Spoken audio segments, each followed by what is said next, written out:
ফেসে যাচ্ছে ওয়াকারুজ্জামান। ওয়াকারুজ্জামান পদে পদে ফেসে যাচ্ছে। যার হওয়ার কথা ছিল এই বাংলাদেশের সব থেকে বেশি একজন জনপ্রিয় ব্যক্তি, বা ইতিহাসে তিনি নাম লিখাতে পারতেন, কিন্তু তিনি ইতিহাসের মির্জাফর বা আরেকটি মির্জাফর হিসেবে রূপান্তরিত হচ্ছে।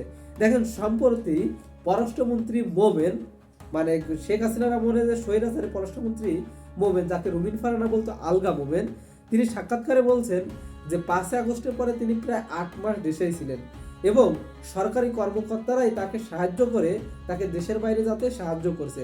এমনকি এক কর্নেল তাকে ফোন করে বলে যে স্যার, আপনার ফোন নাম্বার তারা পেয়ে গেছে, আপনি পালান বা স্থান ত্যাগ করেন। যে কারণে তিনি পরবর্তীতে সুকৌশলে মানুষের বাড়ি থেকে বা আত্মগোপন করে তিনি দেশ ছাড়েন এবং সরকারি কর্মকর্তারাই তাকে সেফ এক্সিট দিয়েছে এবং তিনি এই যে সেনাবাহিনীর আন্ডারে ছিলেন তিনি সাও কথাই বলছেন।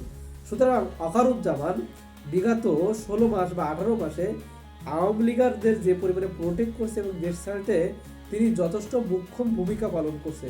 সুতরাং ওয়াকারুজ্জামান এই জাতির সাথে আমি মনে করি যে বিশাল বড় একটি গাদ্দারি করছে।